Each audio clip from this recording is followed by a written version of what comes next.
আমাদের দেশের মানুষের পেটের মধ্যে যত গুঁড়াকির্মি আছে আপনি পৃথিবীর কোনো দেশে এত গুঁড়াকির্মি পাবেন না, বিকজ আমাদের ফুড অভ্যাসের কারণে অলওয়েজ দেখবেন যে everybody has the piles problem. আমাদের দেশের পাইলসের রুগী, এদেশের পাইলসের ডাক্তারদের মতো তো ধনী ডাক্তার পৃথিবীর কোথাও নাই। দেখলাম যে আমাদের অনেক তরুণ বন্ধুরা ব্রিগেডিয়ার সাখাওয়াতকে খুব গালাগাল করছে। উনি একটা কথা বলছেন যে ওখানে বসে প্যাচ লাগায়েন না, ওখানে বসে কথা বললেন না শেখ হাসিনাকে নিয়ে।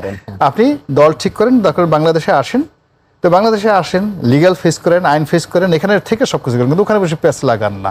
এই টোটাল কথাটার পুরো ব্যাখ্যা না বুঝে লোকজন গালাগালি করতেছে যে আগের বার 1/11-এর সময় সে বিএনপির অফিসে তালা লাগিয়েছিল, এ বিএনপির শত্রু, এ আবার শেখ হাসিনাকে ভারতের কথা মতো আবার ক্ষমতায় বসানোর জন্য সে চক্রান্ত করেছে। This is very unfair thinking.